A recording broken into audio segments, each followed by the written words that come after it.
Olá, gente, tudo bem com vocês?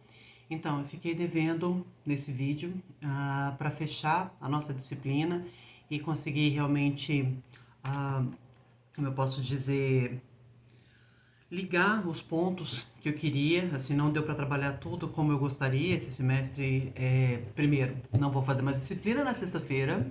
Segundo, houveram alguns imprevistos no meio do caminho que me impediu de fazer tudo como eu gostaria. Mas a ideia era mostrar para vocês um panorama das coisas que a gente precisa considerar pensando em leitura crítica no mundo de hoje. Não dá mais para a gente ficar ah, alheio a tudo que está acontecendo ao nosso redor e o quanto isso vai influenciar na nossa vida daqui para frente, né?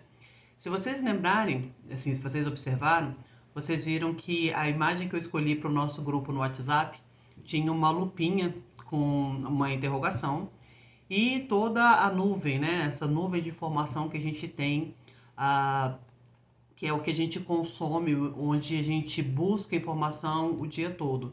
Isso é onde a gente busca, né? Esse é o lugar onde a gente busca informação, mas também é onde nós estamos vulneráveis, onde as nossas informações são vendidas, são compradas, são negociadas como uma moeda de valor muito forte. Então, assim, quando a gente fala primeiramente de uma sociedade da informação, a gente já parte do princípio que foi uma sociedade pensada, ou foi um conceito pensado com a ideia de que a informação é o capital mais importante desse momento. Então, assim, quem tem informação acaba conseguindo um espaço maior dentro desse universo que a gente vive.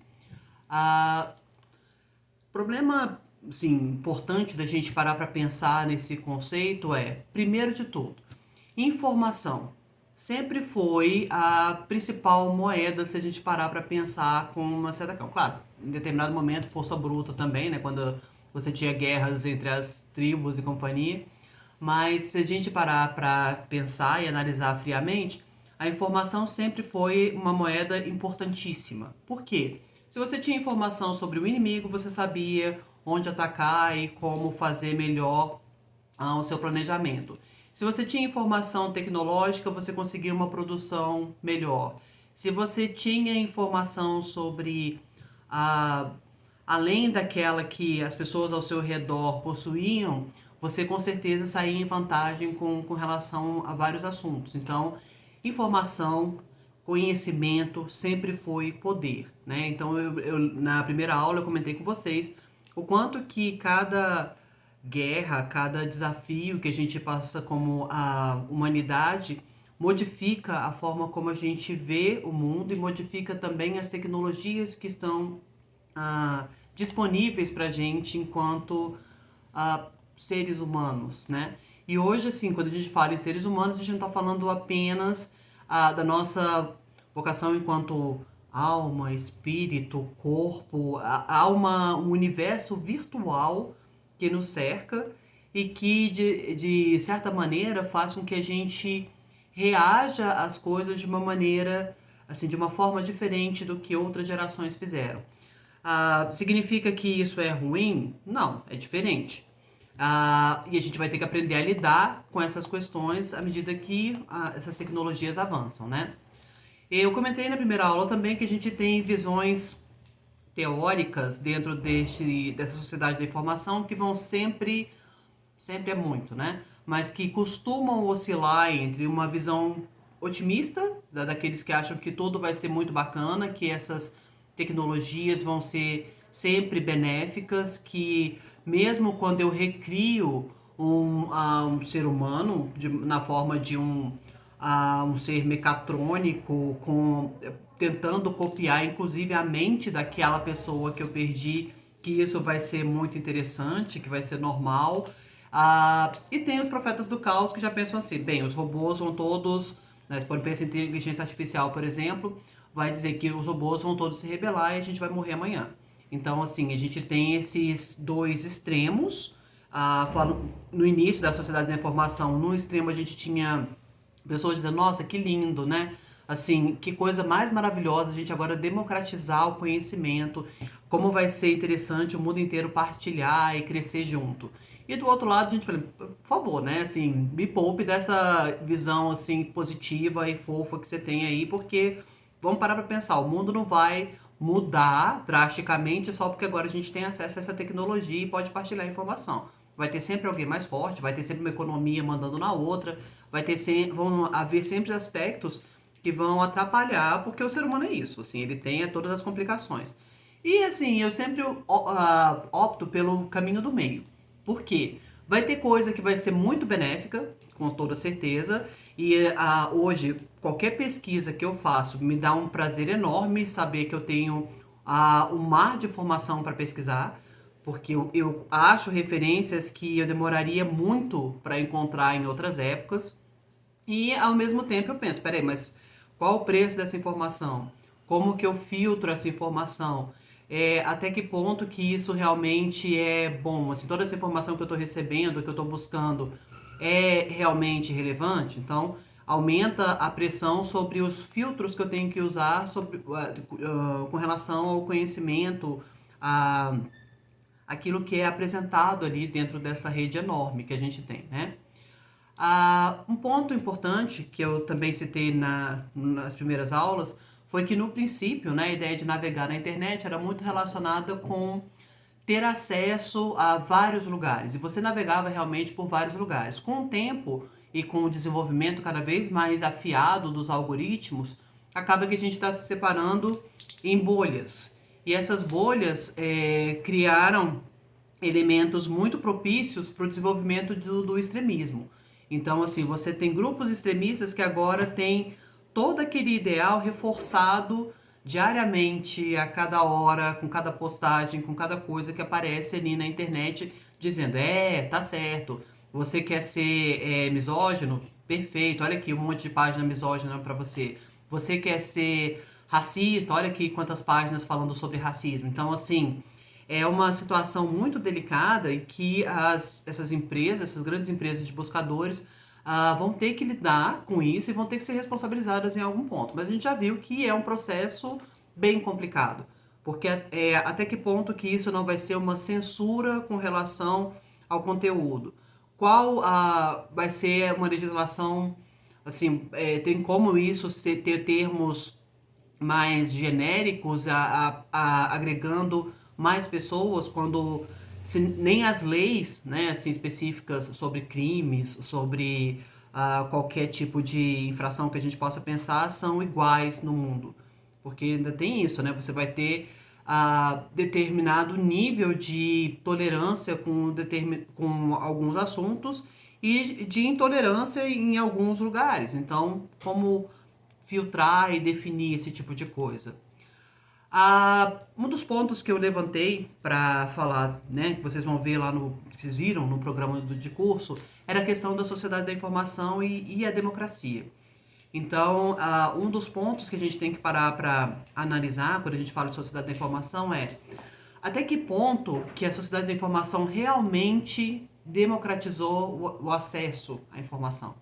Até que ponto que isso realmente foi válido para todos os países, dentro do país, para todas as pessoas.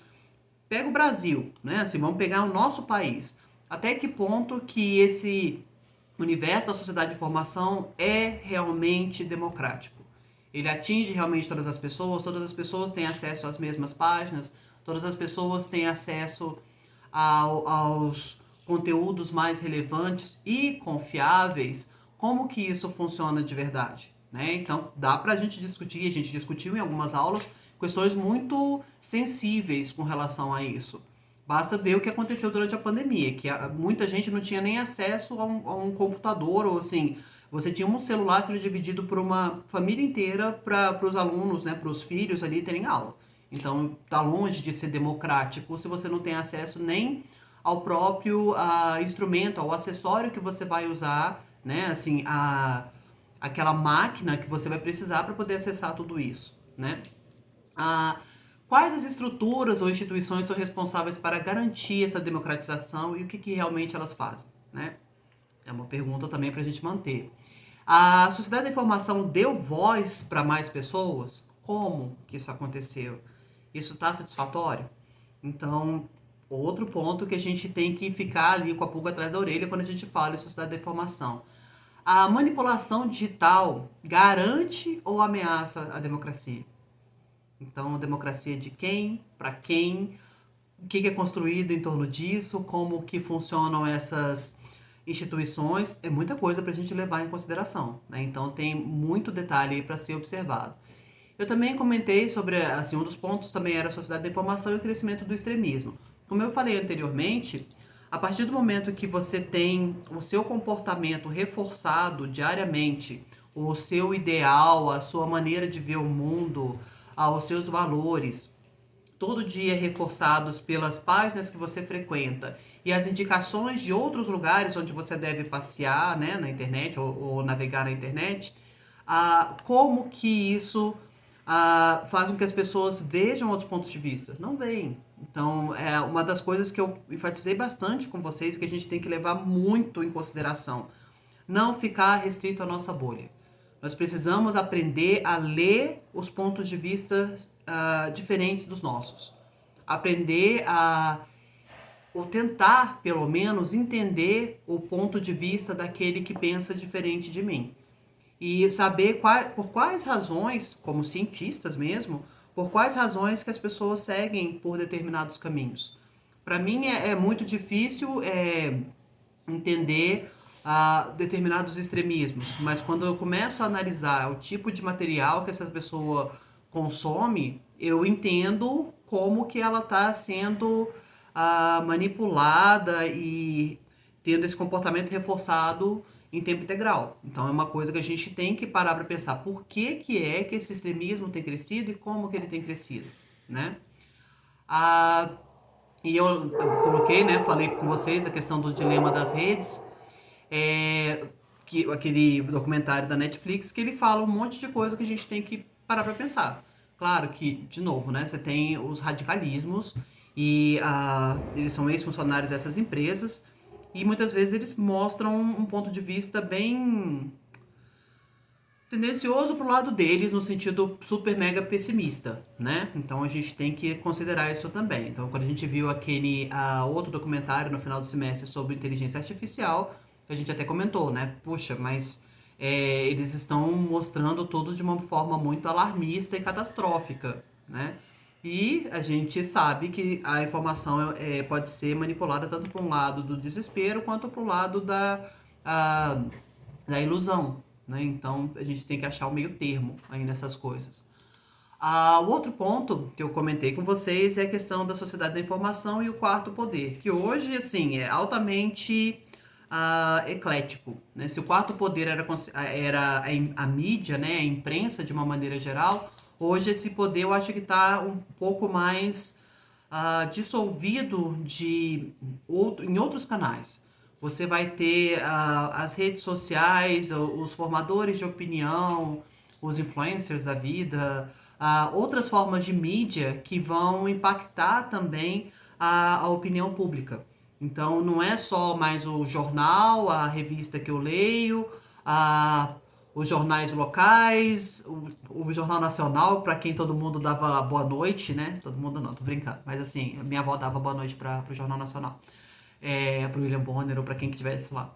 Então, essa influência, essa imagem que a gente tem da imprensa como formadora de opinião é importante também. A gente tem que analisar o que é apresentado como notícia e como que é apresentado como notícia. Então, assim, a ideia é buscar mídias diferentes para se informar. Não basta agora você escolher o seu jornal favorito e ficar lendo o seu jornal favorito todos os dias para se informar.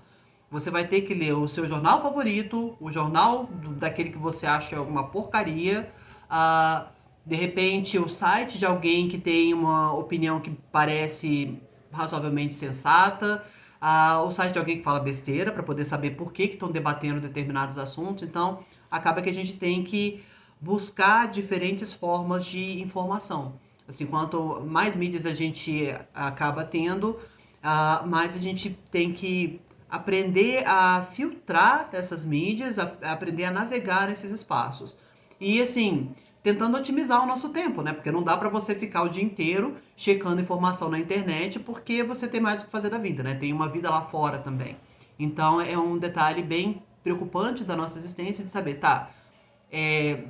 O que eu faço com essa informação? De onde veio? Assim, tem garantia de que isso é verdade? Assim, onde que eu posso checar essas informações? E aí, para nós, entra a vantagem de conhecer outras línguas. Então, isso permite que você acesse pontos de vista de quem está vendo a situação, por exemplo, no nosso país, de fora. E como que essa situação está sendo apresentada em outros contextos. Então, é uma coisa positiva de quem tem um conhecimento a mais, que é um conhecimento linguístico, né? Nesse sentido. E, além disso, eu tenho que parar para pensar, a mídia usa a informação a favor de quem? Assim, a quem que ela está servindo? Como que ela tem funcionado nesse contexto? E onde que eu busco a informação? E como que eu leio essa informação? A gente lê hoje o tempo todo. Quer dizer, na verdade, a gente sempre lê, né? Se eu vou parar para pensar no conceito de leitura, ele é muito amplo. Mas pensando no conceito de leitura como decodificação, no sentido de decodificar linguagem, decodificar imagens e tudo mais, a gente está sempre lendo. Nós somos bombardeados por notícias dentro do nosso celular, a gente está sempre lendo legendas de filme, está lendo textos que são apresentados, mensagens do WhatsApp, a gente está lendo constantemente. Mas a gente tem que aprender a ler essas informações. Muita coisa que a gente recebe, a gente deixa passar batido. E a gente tem que parar para pensar, tá, por que que essa imagem está sendo utilizada aqui? Por que que essa notícia veio com essa imagem? Qual o vínculo que está sendo estabelecido entre uma fotografia e uma manchete? Como que isso foi posicionado dentro de de uma determinada mídia? Porque tudo é arranjado. Tudo é colocado com uma intenção. Assim, cores são utilizadas com intenção, formatos, tipo de fotografia, enquadramento que você usa, tudo tem um motivo. Nada que você consome na mídia vem por acaso. Então é importante que a gente saiba ler as informações que são apresentadas para a gente. E nesse sentido, a gente precisa aprender a ler além de um texto assim, escrito, assim, um texto puramente escrito. Porque é importante que eu saiba como que as cores funcionam, como que as mídias trabalham determinadas informações. Então, quanto mais eu tento entender esse universo ao meu redor, eu consigo captar melhor as manipulações que acontecem assim, ao meu redor, né? E é bem interessante nesse sentido. E as genialidades também, né? Porque é muito legal você perceber, por exemplo, como que as linguagens funcionam e como que as pessoas conseguem fazer trabalhos incríveis utilizando a linguagem. Outro ponto é a questão das propagandas. E aí eu retomo essa questão de saber ler, assim, nas entrelinhas, saber ler imagens, saber ler cores, saber ler como as manchetes funcionam e tudo mais. Por quê? A propaganda é toda trabalhada em torno desses quesitos.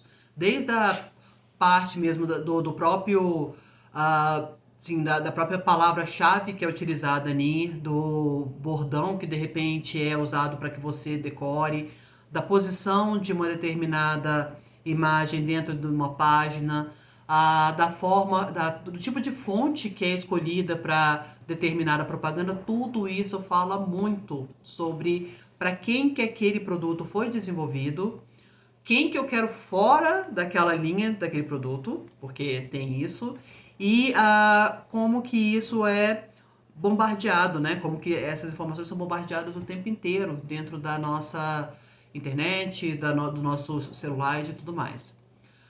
A, a evolução do poder das redes sociais. Vocês tiveram a oportunidade de pesquisar sobre redes desde os primórdios, né? Assim, do período das cavernas, lá quando você tinha gente escrevendo mensagem na caverna e mandando para as outras pessoas, lá deixando mensagem. E vocês perceberam que os conflitos e os questionamentos sempre foram muito parecidos. O que eu faço com a questão da privacidade? Como é que eu faço com relação ao cancelamento das pessoas? Como que a gente vai trabalhar a questão do direito autoral? De que maneira que isso está provocando divisões na sociedade, que tipo de material pode ou não pode ser apresentado nessa rede. É, eu posso colocar propaganda naquele espaço. Então são todas brigas, né, e questionamentos que estão aí desde sempre. Quando o rádio foi criado, as brigas eram aquelas. Quando a televisão foi criada, as brigas eram aquelas. Com a internet, as brigas continuam as mesmas. Assim, tanto faz a mídia que a gente cria, vai ter sempre alguma coisa relacionada à censura, a questão do que você pode ou não representar, do que você pode ou não usar dentro daquele espaço, quem que vai lucrar com aquilo, se é ético lucrar com aquele determinado espaço e por aí vai. Então são várias coisas que a gente tem que parar para pensar quando a gente trata de redes sociais como um todo, né? Agora eu coloquei, né, no slide que a gente quarto poder agora tem o quinto, o sexto, o sétimo. Elas e as redes sociais hoje têm mais poder persuasivo, se a gente parar para analisar de perto, do que outras mídias. Então, assim, é muito mais comum as pessoas se informarem através das redes sociais das quais participam do que acessar todo dia um jornal. Então, assim, por exemplo, às vezes eu tô lá, abri o Facebook, eu abri o Instagram e alguém fala, nossa, morreu Beltrano. Eu não chequei isso no jornal muitas vezes, mas aí o que que acontece? Nossa, morreu Beltrano? Deixa eu checar. E aí eu vou pro jornal para saber se isso realmente é verdade, o que que aconteceu e por aí vai. Mas muitas vezes a primeira fonte não foi eu abrir o jornal de manhã cedo. Foi alguém que postou naquele lugar, ou eu tava online, alguém falou a respeito, e eu partilho, né? Ou eu descubro essa informação. Partilhar só depois que eu checo, tá, gente? Aprendi a fazer isso depois. Ah, além disso, a gente está cada vez mais mergulhado no universo digital. Então é muito comum que a gente fique preso àquele mundo, né? E se informe através dele mesmo. Ah, nesse afã de ficar na internet, de partilhar dessas redes sociais, a gente observou também o fenômeno do crescimento absurdo das fake news. Aí todo mundo pode falar, professor, mas fake news sempre existiram. Sim, claro, sempre existiram. Sempre teve alguém querendo difamar outra pessoa, sempre teve algum cancelamento de alguém que não correspondia aos ideais de uma determinada sociedade, sempre teve a deturpação de histórias para assim, favorecer determinados interesses. Isso sempre existiu. Qual é o problema, então, das fake news em comparação com tudo isso? A velocidade de propagação disso. Assim, antes, de repente, de uma fofoca na cidade, por exemplo, né? Cidade do interior, tem sempre alguém que sabe de tudo e que espalha fofoca para as outras pessoas. Essa pessoa, de repente, ia ter que gastar um pouquinho mais de sola de sapato para poder espalhar essa informação de uma maneira mais coerente. Hoje em dia, se alguém fofoqueiro numa cidade do interior põe essa notícia no WhatsApp, e em segundos essa informação vai ser partilhada ali e de repente até fora daquele espaço. Então, assim, você vai ter a notícia naquele contexto daquela cidade e gente recebendo essa notícia de fora. Porque, nossa, meu filho mora na cidade, vou mandar para ele essa informação que olha que absurdo, Beltrano aqui que estava chifrando o Cicrano, enfim. Essas informações todas crescem numa velocidade exponencial. O grande problema da internet é exatamente esse: tudo tem velocidade exponencial.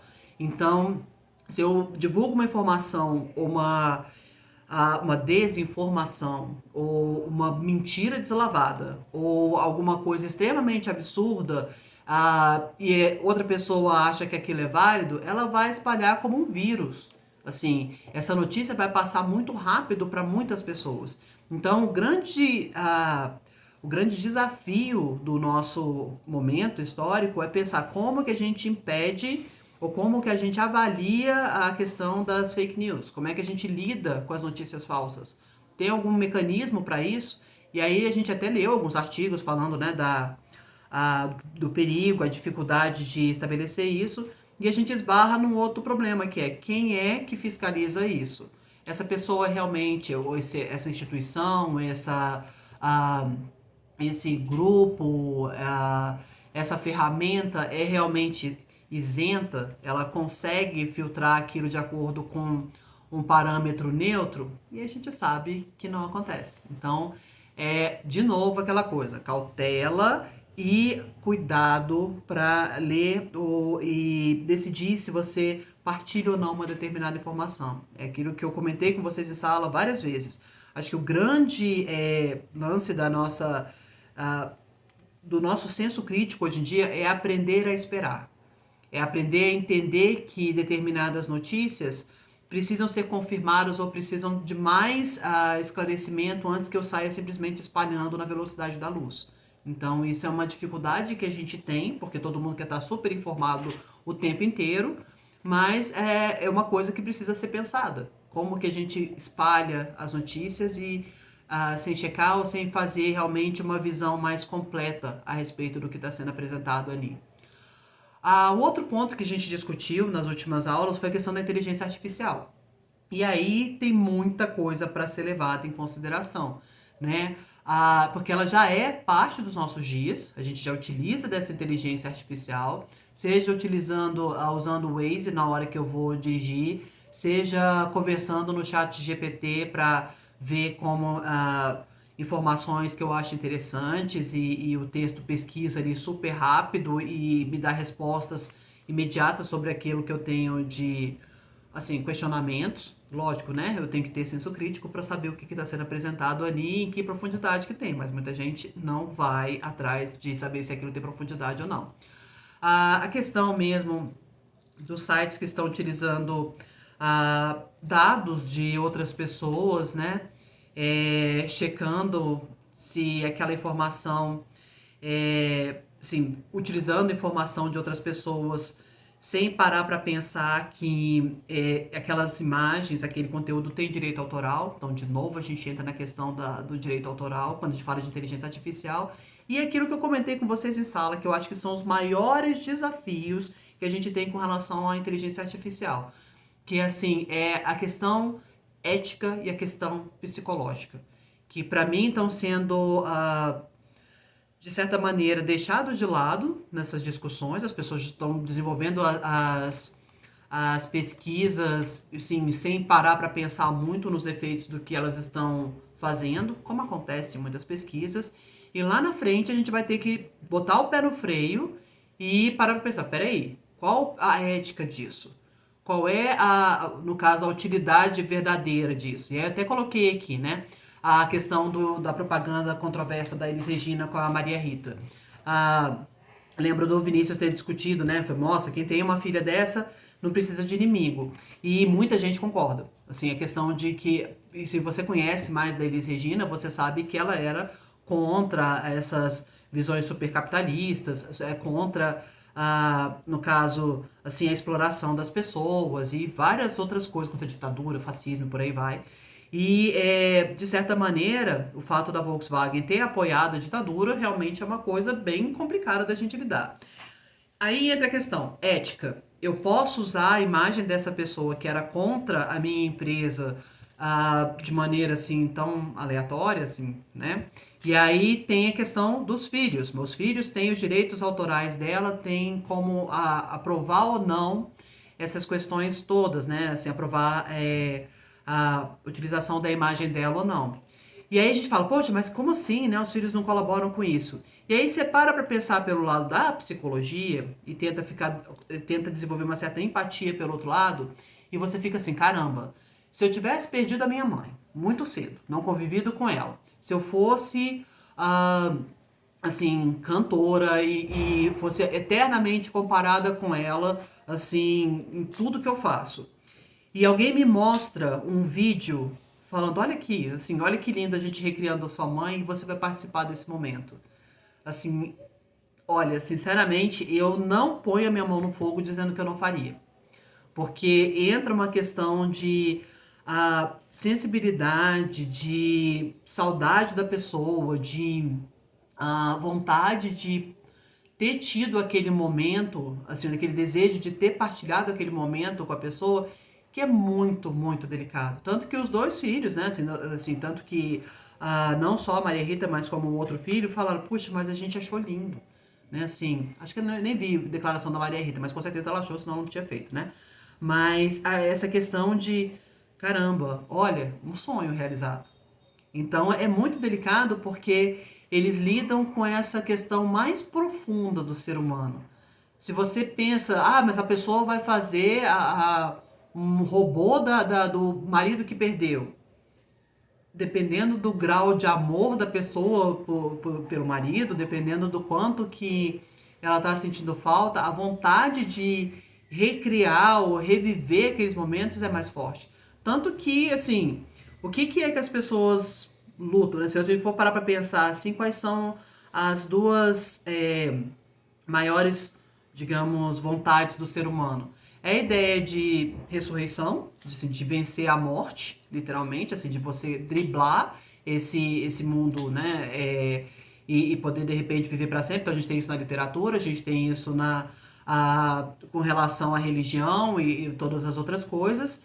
E o outro ponto que tem com relação ao ser humano é permanecer jovem o tempo inteiro. E essas tecnologias permitem exatamente isso. É como se elas colocassem para você, tipo, olha, vamos fazer o seu avatar jovem, lindão aqui, e para você usar na internet? Gente, de repente a pessoa vai começar a viver uma vida só virtual. Porque ela vai ter o ideal dela certinho, sem precisar fazer plástica do lado de fora, né? E assim, mantendo a aparência, mantendo a forma de pensar dela, com a sabedoria dos anos, olha que incrível isso, né? E aproveitando esse universo que vai ser criado como um universo perfeito. Então é muito, muito complicado. Então, de novo, eu acho que a gente vai ter que debater muito a questão da ética e da psicologia quando a gente fala de inteligência artificial.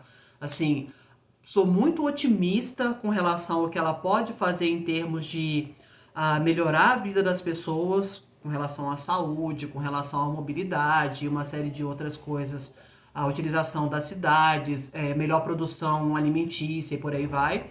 Mas tem todo esse outro lado aí de Frankenstein, né? Assim, tipo, tô criando monstros ali, que vai pesar muito com o tempo. Então a gente tem que parar para pensar nelas também. E dentro do meu senso crítico, dentro da minha formação como leitor crítico, eu vou ter que parar para pensar, tá? Quais são os valores que estão sendo agregados ali? Como que eu leio essa situação ao meu redor? E o que eu sei sobre a criação desses universos, assim? Então, de novo, o valor da informação. Eu preciso estar atento às coisas que estão mudando ao meu redor. Inclusive com relação a emprego, com relação ao que eu vou ter que ter de habilidade para lidar no mundo. Isso são coisas que a gente não tem como simplesmente fechar os olhos e deixar passar. Assim, eu tenho que me inteirar da minha relação com o mundo ao meu redor, né? Então, não tem muita escapatória disso. A questão da inteligência artificial na arte, literatura e música, eu botei isso como um tópico lá. A gente discutiu bem en passant essa questão, mas é um outro ponto que assim, toca numa, assim, numa tecla muito delicada para o ser humano. A questão de que nós somos criativos e nós somos aqueles que têm sensibilidade e alma para criar arte. E aí, quando você vê a inteligência artificial combinando várias coisas, assim, vários estilos, perspectivas, maneiras de representar as coisas como ela tem feito, você fica assim, caramba, onde é que eu vou parar? Qual vai ser a minha utilidade como ser humano, como ser criativo? O que vai ser o ser criativo daqui para frente? E é aquilo que eu comentei com vocês. Muito provavelmente o que vai acontecer com essas tecnologias vai ser uma interação entre o que a máquina pode adiantar do meu trabalho com aquilo que eu vou colocar como o meu ponto de genialidade de ser humano. Então, assim, e isso sendo otimista, né? Assim, ou então a gente vai pasteurizar um monte de coisa aí, vai ser tudo superficial também. Tem essa possibilidade, infelizmente. Então, o que eu gosto, assim, que eu quero fechar o nosso curso para vocês? O curso foi pensado como uma chacoalhada, de certa maneira, na nossa maneira de ver o universo. É um alerta com relação às coisas que estão mudando ao nosso redor, não que vocês já não estejam cientes disso, mas é mais para pensar mesmo sobre as implicações disso para as nossas vidas, enquanto acadêmicos, enquanto profissionais e por aí vai. E o que a gente tem que manter, assim, sempre dentro da nossa trajetória é a ideia de cautela e a ideia de proatividade. Por que esses dois pontos? Cautela porque eu preciso analisar as coisas com cuidado, com profundidade, para saber realmente as implicações do que está acontecendo ao meu redor. Não é entrar em desespero para cada notícia que aparece para mim na internet, né? Outro ponto é a questão da proatividade. Eu não posso ficar simplesmente esperando que as coisas caiam na minha cabeça perfeitas e lindas, como se tivessem sido pensadas ou mastigadas para mim. Assim, eu tenho que correr atrás da informação e eu tenho que parar para pensar, tá, o que é relevante que eu aprenda nesse momento para lidar com esse mundo. E buscar essas informações também, né? Então, para mim, por exemplo, é, durante a pandemia eu tive que aprender a lidar com um monte de coisas e programas que eu não sabia. Foi bom pra mim? Foi ótimo. Assim, é uma coisa que eu faria de repente se eu não tivesse tido esse baque? Provavelmente não. Então, assim, para cada um desses baques que a gente vai ter daí pra frente, a gente vai ter que analisar e ver o caminho a ser traçado dali pra frente. Então, não adianta mais você ler o mundo só através de textos teóricos. Você vai ter que ver na prática. Na verdade, sempre foi assim, né, gente? Vamos parar para pensar nisso.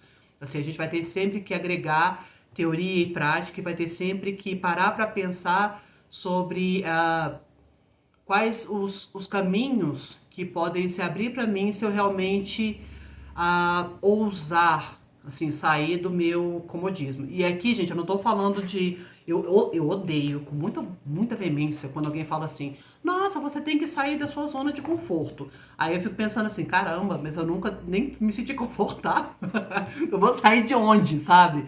Mas tem um quê nessa informação que eu acho importante a gente parar pra pensar. É, é não se sentir ou não estacionar na vida. Eu acho que esse é o principal ponto. A zona de conforto existe para quem tá confortável, tá, gente? Porque assim, só para quem já nasceu rico, miliardário, milionário aí, não tem que fazer mais nada da vida. Porque pro resto das pessoas, assim, não tá esse conforto todo, não. Mas o negócio é você não se acomodar com as situações que estão em volta, não esperar que alguém caia assim, de paraquedas na sua vida e esclareça o caminho que você vai seguir. Não existe isso. Então a gente tem que parar para pensar que nesse mundo eu tenho que agir com cautela, mas eu tenho que ser proativo, eu tenho que ir e buscar a informação e tentar achar o caminho aquilo que realmente seja, né, no caso, a demanda. E às vezes é muito por, assim, às vezes não, é sempre muito por erro e tentativa. Assim, às vezes você vai achar que é um caminho e de repente não vai ser. E é o caminho que a gente segue com pesquisa também. Muitas das descobertas, muitas das coisas que são apresentadas, né, que viram informação, foram descobertas exatamente porque muita gente tentou antes. Assim, e alguém deu a sorte de estar no lugar certo na hora certa. Então, o que a gente tem que parar para pensar é: o que eu posso fazer nessa hora e nesse lugar em que eu me encontro? Que informação eu tenho que adquirir para lidar com esse mundo que me cerca? É saber sobre tecnologia? Tá, vamos ler a respeito. É entender linguagem computacional? Vamos tentar aprender. É saber sobre assim, a questão das línguas e como que elas aparecem ali nesse universo do sistema da informação? Ótimo, vamos testar ali. Quem que está precisando? Que demanda que existe ali em volta? Então, é você abrir os olhos para olhar ao seu redor e ver o que está acontecendo e como você pode contribuir pro mundo, sabe? Então é nesse sentido que a gente precisa trabalhar. E nesse contexto, a ideia do senso crítico permanece a mesma, né? Alguém com senso crítico é alguém capaz de analisar, discutir problema e não aceitar as coisas de forma automática, né? Então a questão mesmo é de pensar buscando fundamentação teórica e informações, né, explicações racionais para aquilo que acontece ao nosso redor. Não ficar, de novo, acomodado com relação ao mundo em volta. E parar para pensar que a leitura crítica, em todos os sentidos, gente, em todos os contextos, em todas as mídias, vai demandar sempre leitura, reflexão e prática. Então, são as três coisas que a gente tem que parar para seguir em tudo que a gente fizer. Assim, a questão mesmo de entender quais são os caminhos, refletir sobre eles e colocar em ação aquilo que for apresentado ali. E é basicamente isso, né? Eu comentei com vocês da ideia de sair da nossa bolha, né? E continuar pensando em outros caminhos. E eu espero que o curso, por mais caótico que tenha sido, não tenha cumprido o meu ideal de perfeição que eu tinha planejado no início, que vocês tenham podido pensar sobre esses aspectos e que a bibliografia que eu deixei para vocês possa abrir outros caminhos também. Então, assim, o que a gente faz numa disciplina normalmente é abrir uma janela, né? Ou abrir uma porta. Agora, sim, vocês têm que entrar e realmente explorar o que é apresentado lá dentro. Então, espero que tenha ajudado vocês de alguma forma. Semestre que vem eu vou dar essa matéria de novo, vai ser terça e quinta às 10. Então, assim, a gente vai debater esses assuntos e aí eu acho que eu vou conseguir trabalhar isso de uma forma mais efetiva. Então, se alguém quiser aparecer de vez em quando, fica à vontade, tá bom? Então, obrigada para vocês e logo eu mando para vocês o feedback dos artigos que vocês escreveram, tá bom? Beijo para vocês, gente.